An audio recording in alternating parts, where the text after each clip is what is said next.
most black folks. Little did they know it comes gorillas from the South Coast, breaking the boots out, leaving them broken in many pieces. Black rain for not fire, flushing posse going to see. This revolution every tactic, them flips up out of my mattress. I practice pro-blackness, now this ain't our prejudice when spinning tolerance. No, I'm not suicidal, but I'm dying for my people.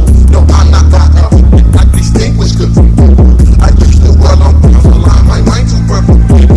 I cut away my burn, I got strong, something with this mentality. Thinking I'm weak, I'm not no gangster. It won't be televised, I'm in time, my posse for my trigger. Lord, oh Lord, am I that devil? Or am I really the son? Right to the throne, son, I was true. Image of you, a portrait that I could not never see. Dumb as I may be, I never go, I come with God to keep genocide. Blog Talk Radio. All power to the people, power to the people. This is Brother War, and this is People's Black Panther Party. Today, the mirror's eye reflected empirical contradictions and perceptions on advanced agenda. We will be talking about the economics of slavery and the prudence of human capital. And today I got special guests that's going to be on the line. And so I want to go ahead and get into briefing on who our special guest is going to be.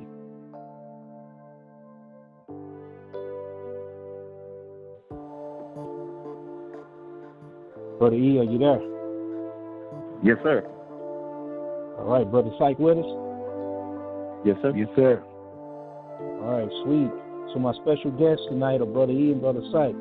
Both brothers were instrumental in the foundational building of the new Black Panther Party structure and operation, which led the path and continual evolution to the People's Black Panther Party, which is where we are now, and serves as the anchor to the repository of knowledge that will be forthcoming as a team. So you're going to be hearing more from these brothers. Brother E was a minister of information in the Dallas chapter of the New Black Panther Party prior to Khalid Muhammad joining the ranks.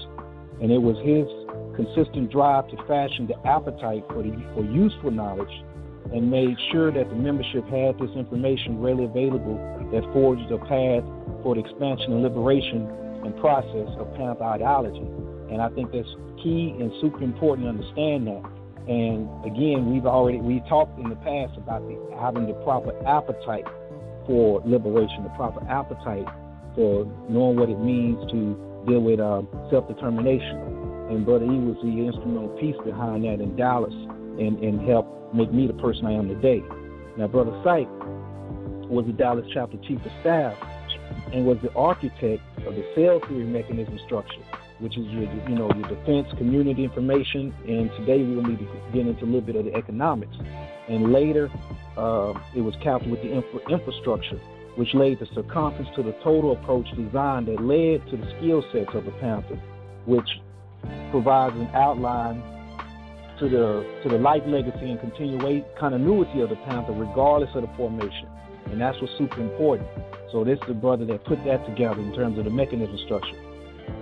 So with this, let's start the discussion on the economics of slavery and the prudence of human capital commodities by first going into a few definitions in the spirit of the Panther 3Ds, which is to define, develop, and defend. We're going to start with the economics as it applies to it. So economics is a science that deals with the production, distribution, and consumption of goods and services, or the material welfare of humankind. So keep that in mind as we talk about the topic that we're getting into. Second one would be institutional slavery. It's the difference between institutional slavery and just slavery. So tonight we're focusing on the aspects of how the institutional slavery brought forth economics, which is the organized establishments, foundations, societies, and the like, devoted to the process, engineering, production, and maintenance of a systematic enslavement.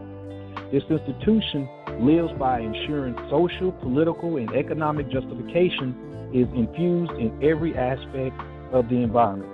It requires direct science implementation applied to both the oppressor and the oppressed.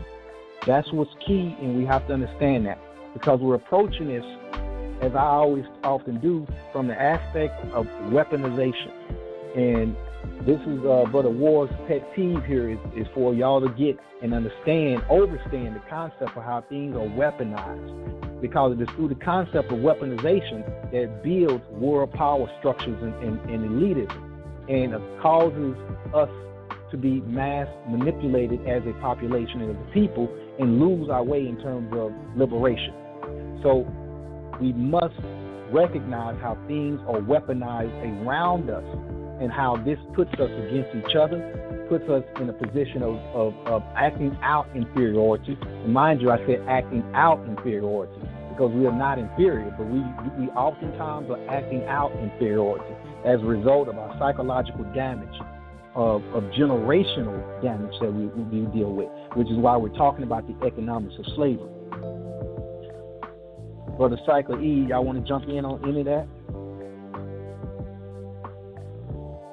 Go ahead, Psych. I'll follow you.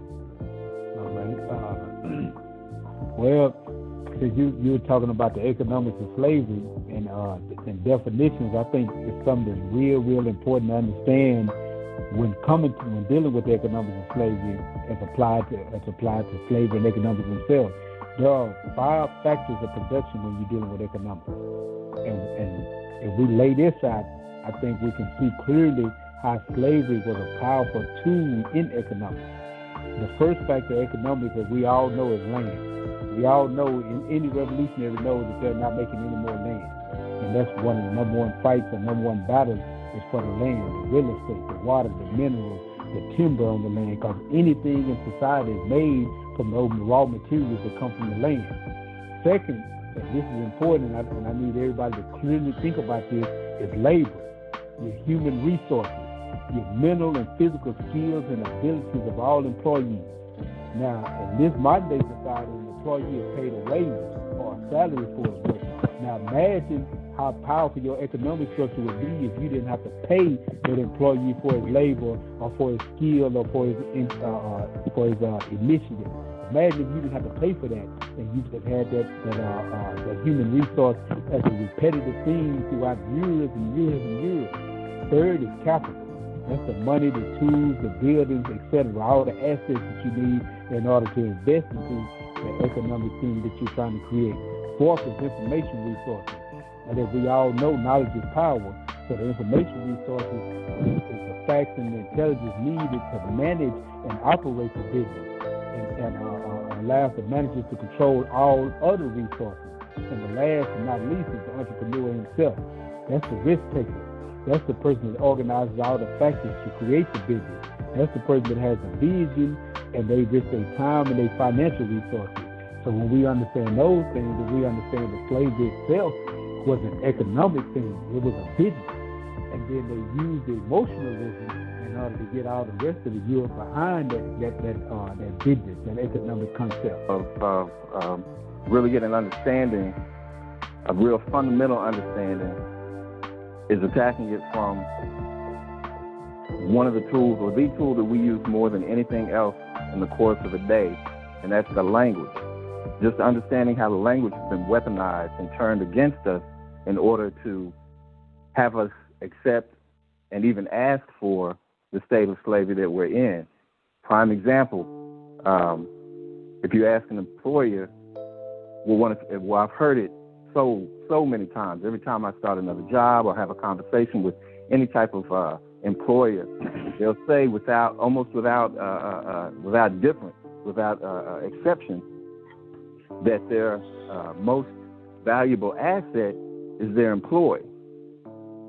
But what they don't tell you is that they're hiding it in plain sight, because asset in financial terms is anything of value that is owned.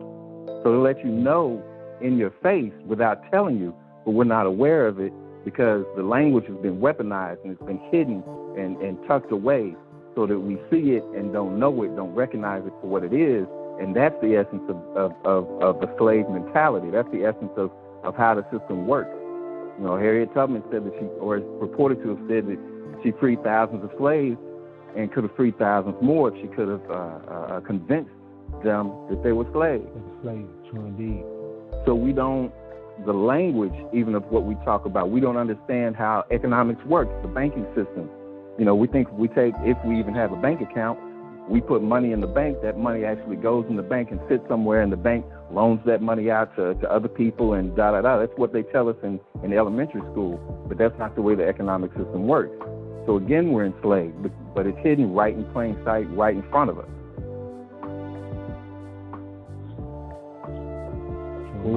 Let me go into one thing here in regards to that, dealing with the title we said. To be prudent is defined as being wise or judicious in practical affairs, sober, also careful in providing for the future. So based on what the brothers were just saying to you, knowing that slavery was about economics, the idea is that they approached it with prudence, and it's strong and important that we realize how social engineering operates, because social engineering is about being able to take something and build it out through generational advancement. This is why you constantly hear me refer back to that terminology, because like Brother E was saying with the language, we have to know the importance of how language operates, because language is what creates and defines your perception. It is how you get into the perspective of a viewpoint. And as long as your perception is that of inferiority, as long as your perception is that of a slave mentality, then you don't have any way of achieving freedom. You don't have any way of breaking free of the bondage of being domesticated. And this is what we go into. So the aspects of social as it applies to this is the engineering of a perception that Africans were inferior, and enslavement civilized them. In order to adhere to this, historical records had to be fabricated scientifically to theorize the biological, genetic, and religious reasons for the actions. This is a weaponized way of building a truth. Let me say that again. This is a weaponized way of building a truth, because we have to realize that truths oftentimes are based upon perceptions and built. And from the standpoint of building a truth, this is where things are fabricated in terms of justifying that. It involves selective cross-examination of an action through a tonal rationalization that leads you to a specific conclusion that ends with the same action you questioned in the first place, aka also called psychological programming. This is what would have to be put in place in order to create the slave. The political aspect of this is was a system built laws based on the false socially engineered data to implement the institution and legalize the practice of enslavement. The law also defined Africans as cattle capital and set forth a process to enrich the European lands by way of newfound labor to build a new world order. Going back to what Sykes said, which is key important in terms of this overall discussion, land is not being created nowhere. There is only so much land. So in order to deal with that, you have to create a system to where, even going today, dealing with where we are, and we're going to graft into how bringing the transition into how that applies to the modern day terms. When you deal with people that have a renter's mentality, land has no value to them.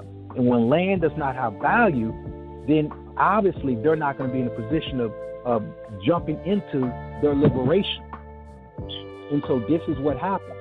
And so we have to look at things from the aspect of the social, the political, and then the economic. And so the economic venture was in utilizing the capital labor had to be well planned out, which is why we use the word prudence to bring that in perspective.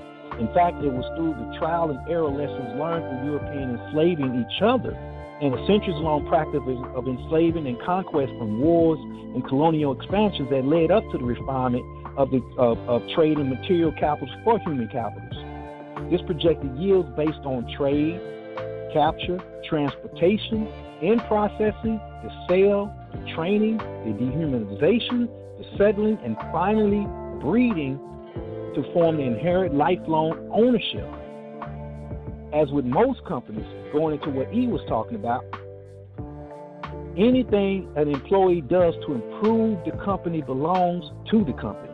This includes inventions, or may it be mechanical or biological replication.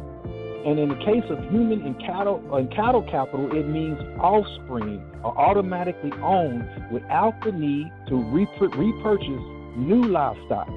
This built a whole new industry out of human capital on the lands of conquest. Y'all two jump in on that.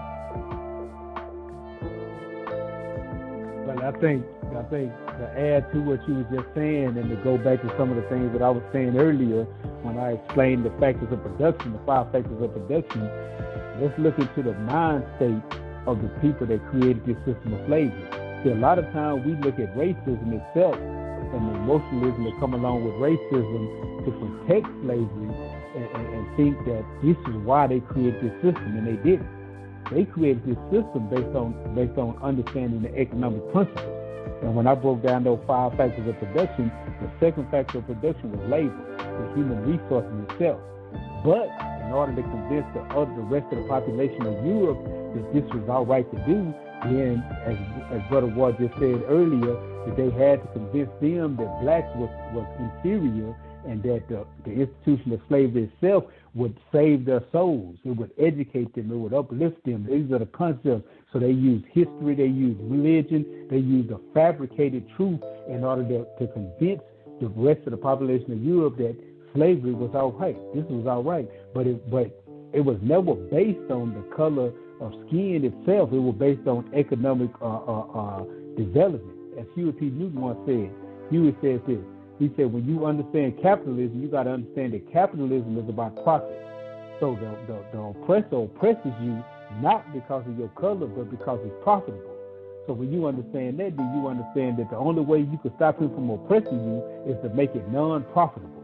And one of the examples that Huey P. Newton used was when he talked about Martin Luther King's Montgomery bus boycott. He talked about when black people boycotted the Montgomery bus system for a year, then they finally started allowing black people to ride the bus wherever they wanted to. Not because they had a change of mind, not because all of a sudden they became altruistic and felt like blacks need to be treated like all other human beings, but because it caused a dent in somebody's pocket. It was non-profitable. So when it started hurting their finances, then they said, okay, we need to cut this out. We need to stop segregating the bus system. So the ideal or the basic strategy of this when dealing with slavery and economics is to make it non-profitable.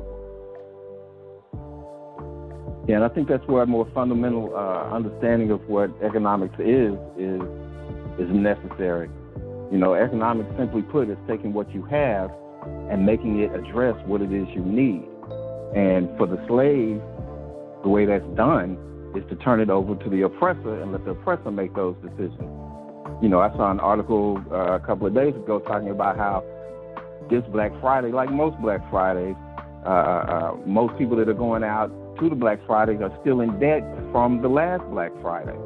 So we continue to launder the money for the oppressor. They put the money in, we give it right back to them. It looks clean because it's gone through their businesses and whatnot. You know, in the South during slavery, you had the oligarchs in the South who were the plantation owners, you know, the slave owners, the African owners, the ones that owned us. Today, you've got the same scenario. You've got oligarchs, basically wealthy white males who hold all the keys. You know, you got Jeff Bezos, the head of Amazon, is worth more than $100 billion. With Bill Gates and Steele and Elon Musk and all of these folks that are sitting up and playing chess with our lives. And if we really wanted to affect this system, this reality, to build on what the brother was saying, it's always been funny to me when black folks get together and talk about making a change. One of the things we always want to throw out there is voting. And it just seems illogical to me. Why would Democrat, Republican, why would George Bush and all these other cats that we talk about not caring about black people, why would they encourage us to vote if voting was really going to affect the system of balance, the system of power? It doesn't make any sense. When's the last time the oppressor told the oppressed how to become unoppressed. Makes no sense. The reality of it is, politics in this country and in this world are run by, affected by, manipulated by money. Whether you vote Democrat or Republican, both are parties of Goldman Sachs. Goldman Sachs has Obama in his pocket. Obama never did anything for black folks, but we love the fact that Obama was in office. Bombed more brown people than any president in history, but still we love Obama. Made it okay, widened the ability of the state to run surveillance on me and you, but we love Obama. You know, he made it okay to use a drone to extrajudiciously go out and kill U.S. citizens. He did that. He ushered that in. But still we'll vote because we think that voting has anything to do with it. We can't conceive outside of that box to affect our system by writing in Minister Farrakhan. Or better yet, not going and spending all our money at Walmart because we don't make the connection between Walmart and our oppression. We can't see how the two go hand in hand. In fact, there's a website I'm going to try to pull up and pass it along before we get off of here. There's a website that has got listed some of the companies that actually utilize penitentiary labor. I believe McDonald's is one of them that actually gets their uniforms made by prisoners in this country. That's economics. That's flat out. That's the one place that the Constitution says almost verbatim, that slavery is legal in the penitentiary. It's okay to do that, according to the Constitution. That's the economics of it. So again, to build on what the brother was saying, until we understand, until we overstand that if we want Dr. King's day or Malcolm X, even better's birthday, to be a holiday, all we got to do is not go to work. People trash won't get picked up. Your meals won't get made at the restaurant. All kinds of stuff will just shut down because black people, poor people don't go to work. The ones at the top are going to have a fit and they're going to change their business model. But as long as we keep feeding in and handing them our money, they really don't care. Democrat or Republican, they both work for the same bank.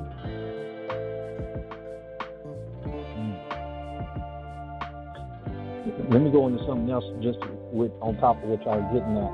And let's talk about the process of dehumanization in order to yield efficient human capital. Because the thing about it is, this kind of goes into the mentality that we're faced with today, which creates the consumer mentality that Brother E is talking about in regards to folks, still being in debt from the previous year and going into this year and being more and more in debt, because the whole way a capitalist structure can work is built upon the next level of the game was built upon credit.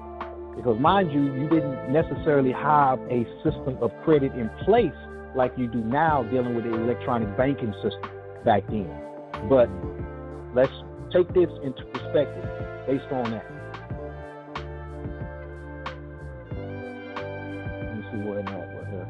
In the South, the focus was on extracting raw materials in terms of slavery. But in the North, the focus was on production of the raw goods to produce goods that could then be warehoused and mass-produced to build international trade paths. Because if you think about what happened with the myopia in the first place, the triangle trade, the whole point was that they traded goods and services for slaves, so to speak, or for human capital. And in turn, that human capital will then turn around and mass gather raw goods, raw materials from the lands that they helped get the slaves to overthrow the natives of that land, as well as conquest and conquer, which basically goes right back into the same process, and then take those goods and natural raw and make production out of those. So what you did then is you had human capital that was able to create a system and fulfill a legacy of a systematic approach, which is why we talked about that in terms of slavery being an institution that allowed the United States to become the United States in terms of world power, because you're operating from the stance of having free labor, which is like Brother E is talking about the correlation between that and the prison industrial complex. And I like Sight to even jump a little bit more into that in terms of how intricate, entwined the industrial complex is in our lives, because most of us don't realize just how the aspect of production goes into play from back then as well as it applies now. So, Psych, would you break that down a little bit more for us? As far as the prison industrial complex? Yes, sir. Well, Brother E made a nice point when he talked earlier, and he said that the Constitution basically legalizes legal slavery when it comes to prison, and it does. When you read the amendment that Lincoln signed into office, you'll see that it says that slavery should be outlawed in these states, but only time slavery should be legal is if it's a just punishment for legal felony conviction.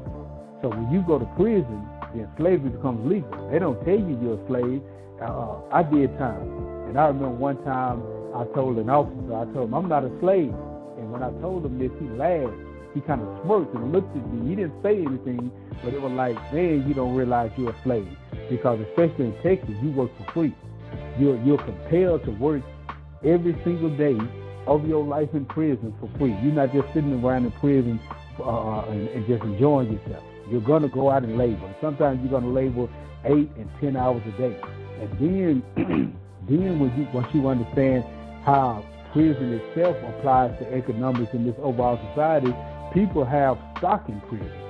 There's actually a stock in prison, a beautiful book to read to understand the way prison works and how prison keeps developing the economic system in America. Is the New Jim Crow by Michelle Alexander. This is a beautiful book. It breaks the bills on these ideas. Another thing that you can check out that will give you a deeper understanding of it is a documentary called The 13th Amendment. And this breaks down exactly what we're talking about here right now today, how the 13th Amendment didn't abolish slavery, but it legalized it. It set the legal foundation for slavery itself. Like, for instance, I'm gonna give one example, then I'm gonna bring this to a close. When we understand the politics, because to understand economics, you got to understand that economics is just the fuel of the political system. But in prison, you're not released from prison on parole because you have done good in prison or because you've demonstrated that you're a changed individual and you're ready to be a productive member of society. That's the dialogue that you are given, and you think all the days of your life that a person is going to prison in order to transform and change to a better citizen, and that's not true. It doesn't matter how much good you do in prison. You are released from prison based on how your release or how you're being kept in prison can affect the political system. People started being released from prison in Texas in the last couple of years because Texas was running out of money to fund the prison. And it was more economically productive to release people on parole and have them to pay parole fees than to hold them in prison and pay for the life, the bed, the food, and even pay for the officers' salaries to help keep those people in prison. It's all based on economics.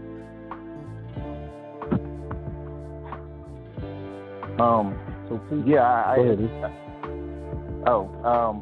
Some of those. I'm glad you mentioned the prison companies. I actually looked into stocks of those prison companies some years ago. Made a couple of dollars, and it's actually the little bit of money initially that I was able to put towards your book came from those stocks that I bought and sold. But those companies are like the Geo Group and corporations, corporate corrections of America, something to that effect. But there are several different companies that own and operate these prisons. But it's not just the owners and operators of the prisons. It's also the phone companies, the caterers, the foods they sell the food to them. All of those folks are making money. So again, the logic of it is, if all of these companies, and mind you, cats like Bezos and Bill Gates and these cats invest in these companies, if these companies are making money off of people going to the penitentiary, do you really think they're going to try to, in all earnest, get rid of crime? No, it doesn't make any sense. They're making money off of it, so they need a fresh revenue stream coming in. And it's begun, the whole concept of the business model is moving away from labor with the advent of robots and AI. It's no longer a good business to invest in people, because people complain, people want money, they want days off, they get sick, blah, blah, blah. But as robotics and artificial intelligence improve, the next industrial revolution, so to speak, is set to take place, to the point that they're no longer going to need us in the workplace. They're not going to need us in the warehouses or even in their doctor's offices. And they've got AI and robots that are conducting court nowadays. So our whole usefulness is coming to a close. And typically when something is of no more use to you, you wash your hands of it and get rid of it. So we really need to pay attention to that. The business model as it stands now that's shifting, it's no longer our bodies as much that they're working or that they have actually monetized. They're actually monetizing or have monetized our mind. You know, this whole idea that you can lock up my body, but my mind is free and that sort of thing. But if you got a Facebook account, you're being monetized. If you got a YouTube account, you're being monetized. In other words, the things you want, the things you think and say and feel, they're buying and selling your information. Where you go, because they're tracking everywhere you go, they're buying and selling it left and right to manipulate. You think you chose to buy that new TV, but you really didn't. You were manipulated and programmed to buy that TV because you really don't need one, because you're already in debt, and it even makes sense to you. And a lot of people will say, yeah, that's true, that's real, and then go buy it because this is what we're programmed to do. And so they're buying and selling us on our minds. And it's really at that point.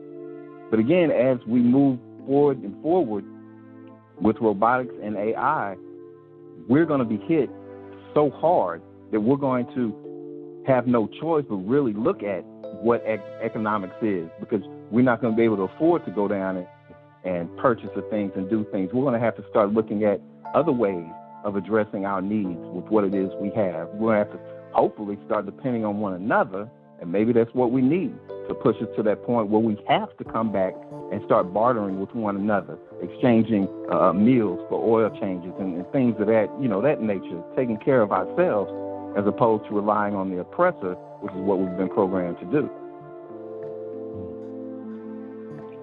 Hey, let me jump in on that point real quick.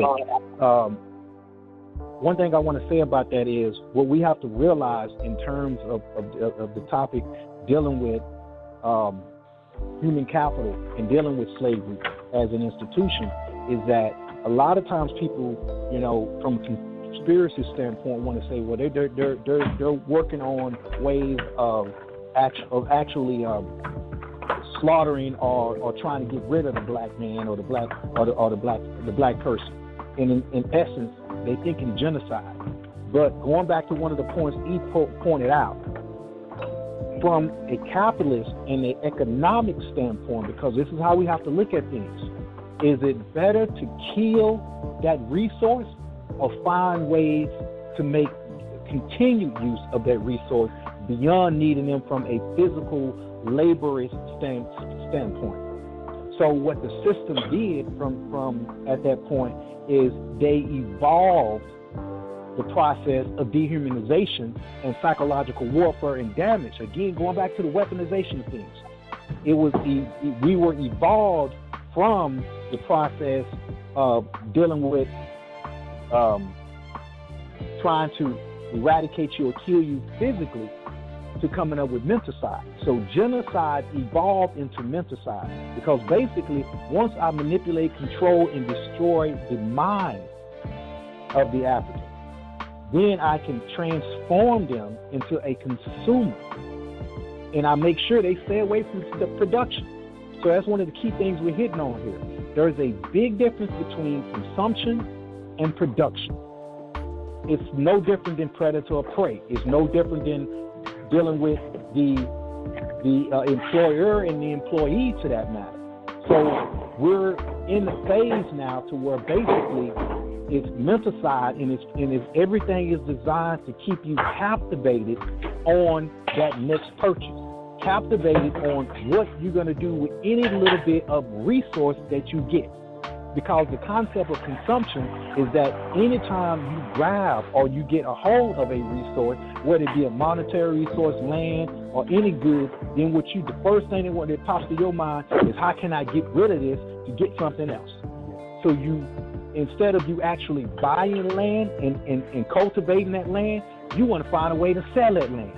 So that land that your family, that you inherited from your grandparents, because they understood the value of that land, because we're talking about a time of segregation when we had to cultivate and had to do for sale, which, going back to what Eve's saying needs to happen again, was removed. Through that process of menticide, you couldn't wait to sell that land. So you sell the land, you sell everything you can, and you consume. You sell one thing to get another thing, which is more and more of trinket thinking. And they keep you on the edge of looking for the version 2.0, version 3.0. And now, like Eve saying, moving into the era of dealing with virtual realities. We are completely escaping the concept of what like Psych was talking about, of land, to the point to where now everything is virtual.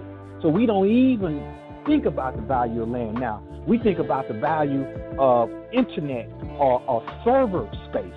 So now it's at the point to where they're selling us space on a server, and we're consuming it, and we buying up this virtual real estate.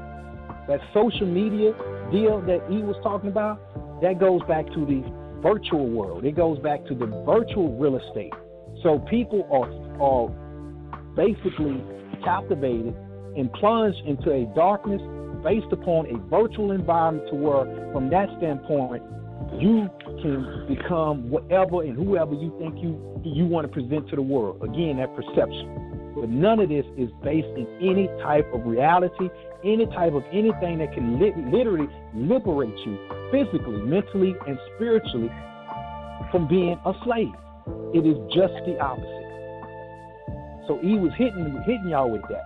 That's what he's talking about, the virtualization of our minds, the virtualization of the process of being able to develop who and what we are. So this goes into the aspects of slavery. This is the modern day version of slavery that we're faced with. And we have to put things in perspective and see what led from one development to the next. So as it applies to the weaponization of the human condition, of the cattle, of being domesticated, you transform one into the other. And you make sure that you, again, always thinking ahead, being prudent in your development, being prudent in your process of economy. You find ways to always stay ahead of the game. And notice how that phrase is coined. Because a lot of people say ahead of the game, but they don't get it. Ahead of the game means that you're not playing the game. You are ahead of the game. The game is for the players. People, we are the players on the chessboards. They are ahead of the game, meaning they are the architects. They are the designers. You are the chess pieces, which means your destiny has already been elaborated, already been predetermined. So that completely goes against the factors of what Panther ideology stands for, being self-determined as a people. We want freedom. We want the practice to be self-determined as a people. You can't have that if you are playing the game. If your mind is stuck on playing the game, you cannot be a free people. It's a contradiction in reality. It's a contradiction in terms. It's a contradiction of everything. They don't mesh at all. Y'all want to elaborate a little more on that? Hey, let me shoot this in real quick. You were talking about the 2.0 and 3.0. So unemployment, the way they calculate the unemployment level in this country is they go around, they ask a bunch of people, are you employed? If they say, if a person says yes, okay, I'm done with you, on to the next. They check the employee mark box and go on to the next person. They ask the next person, are you employed? That the person says no, then they'll move on to the next question for the same person. The next question is, are you looking for a job? If they say yes, okay, you're officially a part of the unemployed class in this country. If the person says no, I'm not looking for a job, that person, as far as the person that the poll taker, as far as government statistics are concerned, that person that says no, I'm not looking for a job, is simply swept to the side. They don't count anymore. So the unemployment rate in this country looks like it's fairly low. But the reality of it is, it's a whole lot of folks that are no longer on that list or may have never been asked in the first place. Now, if employment is really as high as it seems to be when you cut through all of the words, the assets, the hidden meanings into everything and get down to it, if it's as high as it seems to be, it makes a right setting for what they call and what they've been testing in other countries. It's called UBI, Universal Basic Income. And to the slave, that sounds great. You mean I can get a couple of $2,000-$3,000 every month just for being? Even if I get a job, I keep getting this money. If I don't get a job, I keep getting this government check just for nothing? Yeah, that sounds great. That's the next, that's the 2.0. That's the 3.0. Because now you've moved into a situation where you are absolutely, literally non-productive. Not even going to a job level productive. You are sitting at home, hanging out, getting high, playing games, doing nothing, and consuming. They give you money. What you going to do with the money? Save it? Nah. You're going to go to Black Friday. You're going to spend that money and give it right back to them. So you maintain your purpose and your place. And you're useful as long as you're that part of that cheaper part of it, because it's going to be a whole lot of chaff. It's going to be a whole lot of that of these Africans and others that are enslaved that are surplus that you don't really need. The penitentiary only holds so many people, so some of them are just going to get swept aside, exterminated, cut into the wild, whatever. But as long as you're useful in that sense, yes, they're absolutely going to keep you around for a certain peg hole, for a certain spot that they may want people to do. Sex, maybe, or whatever other menial little something that some robotics or AI hasn't come along to fill the gap for. But the eventuality of it is, and I'm big on the arts and looking at especially what movies tell us, and movies like The Matrix, where we're simply sitting in a tube being fed by the system. Maybe not literally the way it looked on the screen, but when we're sitting at the house getting a check every month, we're being fed by a system that's keeping us alive for the sole purpose of keeping them alive. And just to go back on how it's weaponized, you mentioned the word conspiracy. I don't have a problem with conspiracy, because conspiracy just means when a couple of people get together and plan to do something. That don't mean it ain't true. Don't mean it, that's crazy, that's silly. If I own a business, it may start out as just me. If I grow a little bit, I'm going to need to hire somebody. Quite naturally, the people that I hire are going to be people that hold or are willing to promote the same values and the same business strategy and plan that I have. When they turn around, we grow a little bit, and it comes time they need assistance or somebody working under them, they're going to look for and hire people that are doing the same thing. So you do that 2 or 3 times, it becomes a conspiracy, whether it's said or not. Whether it's nefarious, whether it's, some dirty, geek, dark secret or something is irrelevant. The reality of it is they're conspiring to operate a certain way. And the founders of this country, the so-called founding fathers, understand that 10 of the first 12 presidents of this country owned Africans, George Washington included.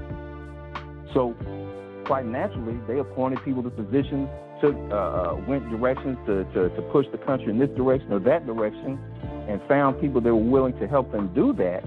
So this became a conspiracy, not because it was dirty, dark, and underhanded, but because you had a bunch of folks getting together to coming up with a plan to achieve a particular goal. And with us having been the weakest in this country and still continuing to allow ourselves to be the weakest, they're still plotting, planning, and strategizing. Trump is irrelevant. Trump is a clown. I like Trump simply because Trump is way more transparent. Every politician lies. Everybody knows that. But everybody's mad at Trump. Why? He's letting you know he's lying. Obama lied. Bush lied. Clinton lied, but he played a mean saxophone, so it was okay. This cat lies, let you know he lies. Just like a dude that get caught in the bed with another woman by his main woman, he gonna sit there and, no, it ain't what you think it is. It ain't what you think it is. But we'll leave that situation, but we keep staying with this situation, even though this cat here is telling the truth every time he lies to it. That's Tony Montana. So that's what I want to say. You were going to say something? You were feeling that, huh? Mm-hmm. But, yeah, I did want to add on. Go ahead, bro. Okay, I did want to add on to something because Brother War asked earlier, he said that knowing that we're dealing with an economic system, would they seek to exterminate the resource, or would they seek to constantly program the resource so it can stay beneficial? Well, the thing is, I believe that it has to be understood that they would do both. Now, they would seek to mentally program the resource so it can stay beneficial first, because that will keep on producing resources. But at the end of the day, if that doesn't work, then the last straw is to exterminate the resources. I think that Huey he gave a lot of ideas. He gave a lot of concepts that allow us to understand how this system works if you really research and study how this brother thought. He explained that during slavery that the black man lost his mind. He lost his ability to think for himself. And he said that the white man inadvertently lost his body. He lost the ability to move and to build. Now, the way he explained this and broke this down was like this. He said that since the white man was the decision maker, since the slave master was the decision maker, then he made all the decisions, and the black man no longer needed to use his mind. The slave didn't have to think anymore. He just had to work. And by working, he built up that masculine body. And in the process, since the slave master no longer worked, then he was getting fat and sloppy, and he lost his body. So then when the women came out, the slave master would look and he would see the black women come out, and they'd look at the slave, and they'd look at him with great lust because he represented physically what a man was. And even the slave master's own wife would step out on the porch, maybe to bring the slave master some lemonade, and she would get dumbfounded by staring at the slave because, again, physically he represented what a man was. When the slave master recognized this in his own thinking, he said, God, I've lost my own body. So then what he did is he instituted a new idea. He called old Tom over. He said, Tom, come here. Let me talk to you right quick. Tom, he told him, he said, see, you may have developed a better body than mine, but I want you to understand something, boy. And Tom said, what is that, sir? He said, see, my penis stretches further than yours. And Tom looked at him like, is this man crazy? You know, and Tom said, well, see, this is what I mean. He said, see, you can only have the slave woman, but you can never, and if you even try to, if you look at her the wrong way, can have the free woman, I'd kill you. But see, me, I can have the free woman and I can have the slave woman. I can have whoever I want to have. So my penis stretches further than yours. So Huey said that the slave lost his mind and that the slave master lost his body. But Huey broke down, he explained that the gorilla was the perfect man because the gorilla was the man that got his mind back. He started back acquiring his mind. So he was both the political theoretician and the military fighter. He was both mind and body. He was the thinker and he was the soldier. And I said all that to say this, because Brother Wall was talking about menticide, genocide moving into menticide, because the best way to control the people is to control their mind. If you control how people think, then you can control every other action that they do. The brother, I forget the brother's name, Brother E, give me some help on it. The brother that wrote The Miseducation of the Negro. James Woodson? Carter G. Woodson. Yeah, there we go. Carter G. Woodson. He said that when talking about how the slave was programmed, he said you don't even have to tell him to go to the back door. He'll go there automatically because he's been trained to go there. And if there's no back door, he'll make one for his own special purposes. So that's that ideal of mind control. That's that slave that has lost his mind. But now, when we start coming into this realization and this understanding, then we start to reprogram ourselves. We start to wake ourselves up from the matrix, and we start to get our mind back. We become the gorilla. We become the perfect man, both mind and the body. Let me jump in real quick, because I want our folks out there, listening audience, to know this is why Psycho, Brother Psych, and Brother E are on the line now. These brothers are powerful in terms of the knowledge they have. And you can see how Brother Psych referred and referenced right back to the gorilla, which is, again, going into the cell theory concept of the mechanism structure. Having these two brothers on the line completed that cycle. And now I want to bring in our Director of Operations, Sister Seven. So I want to let her get in a few words. Sister Seven, you there? I'm there. I'm here. I'm not going to add a whole lot. This has been an awesome show. Coming from a formal economic education, I can't tell you how important economics is. It is the power that runs underneath everything. If you don't have economics, there is no power without economics. There's nothing. And so I was so glad to hear it. A lot of times we want to move away from economics because we think economics is money, but it's not necessarily money. It is wealth, it's understanding, it's knowledge, it's intention, it's all of those other things that we don't have when it comes to spending our money. We have to become more intentional about when, how, what we spend money on, where we spend our money at, how we are adding power to what we're doing in everything that we do. So I've just been blown away by the conversation. I want to thank you, gentlemen, for coming out and sharing unadulterated, uncensored. I appreciate it so much. Chief Ward, this has been absolutely awesome. I hope that you do this again. And that's all I wanted to add. Thank you. All right. So, Psych, we're down to like 8 minutes. Y'all want to jump in with some more information? Well, I just want to, I didn't directly get to, I didn't allow myself to directly answer what it is you asked. I would say that they will continue to invest in the old slave as long as it was economically prudent. But as AI and robotics continue to evolve and to grow at ever greater speeds, it's going to become less prudent for them to do so. We're going to become more of a burden than we are any type of benefit. And that the whole, again, idea of how it's been weaponized, and the idea of it being passed down generationally. When someone white today says, I'm not like, my parents or my grandparents, my ideas of this and this and this, even though they sit back and accept the same realities that their parents and grandparents were the architects of and the builders of. They got their religion from the parents and grandparents. They got their ideas on capitalism and American exceptionalism and all of that from their parents and grandparents. So again, that conspiracy has been handed down culturally, the weaponization of economics and everything else from generation to generation. And I'm gonna add on to what the sister just said when she said that economics is everything, because we got to understand how society works, and we got to understand these definitions.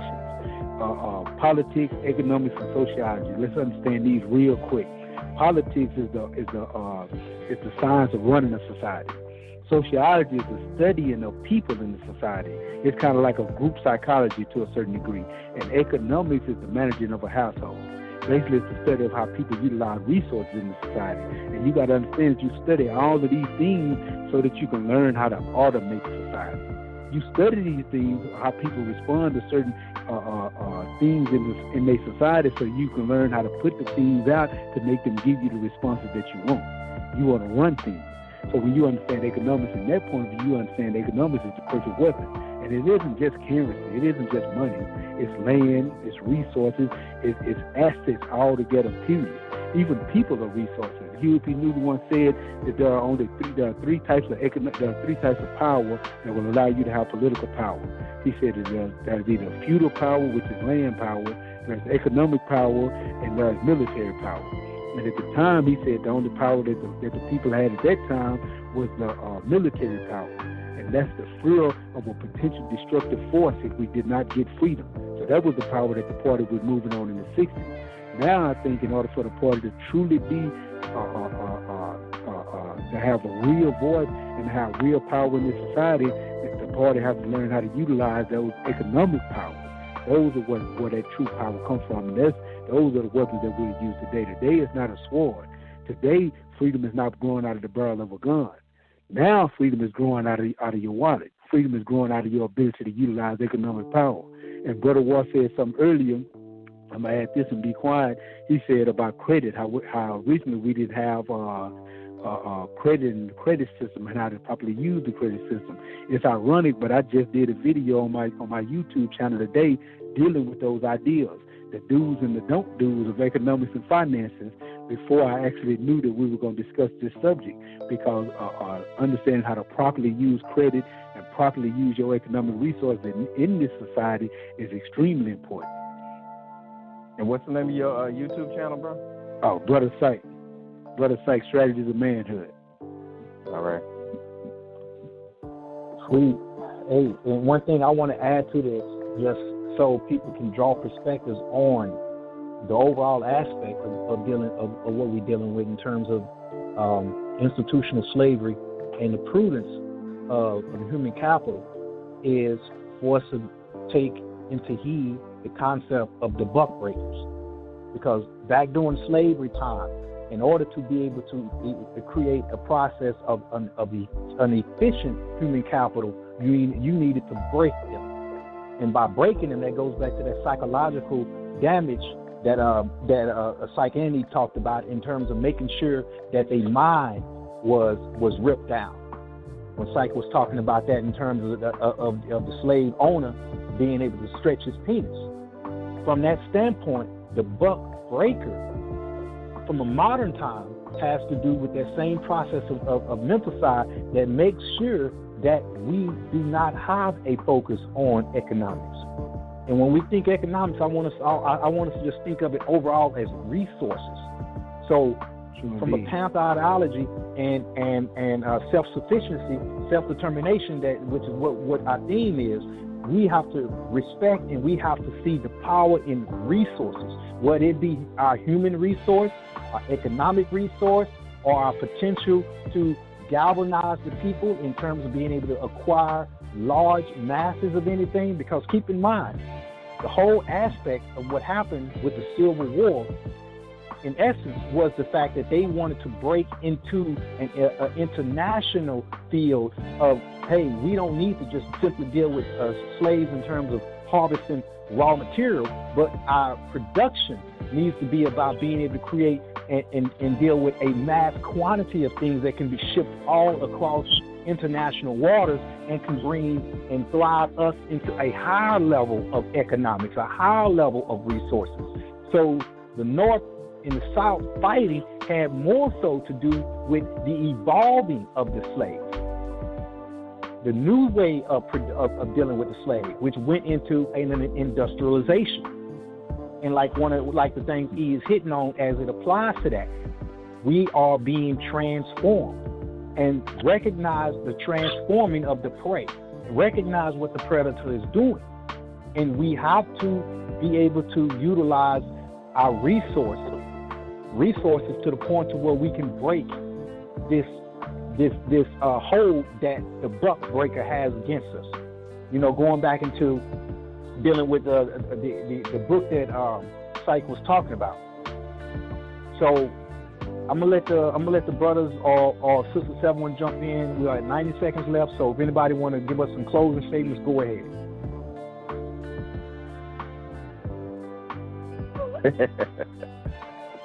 Silence. Go ahead, baby. So then in coming classes, an actual breakdown of economics will probably be in order. Like, what is money versus currency? Because most people don't know the difference. You know, how does credit work? How is money made? We don't know how the money. What is, if we've ever even heard of the Fed? What is the Fed? What is its role? You know, how does Walmart keep us enslaved? That sort of thing, and getting down into, because this was a nice intro, but getting down into what that stuff actually means will probably be a significant and proper step in the near future. True indeed. I agree. All right. So that's what we'll do. So with that being said, I want to thank my two co-hosts, Brother E and Brother Syke, and we're going to definitely, People's Black Panther Party is going to definitely have y'all back so that y'all can continue to expand and build on the knowledge that we all need as a people so that we can understand and be able to move forward. With that being said, all power to the people, free the land, Black power. All power to the people.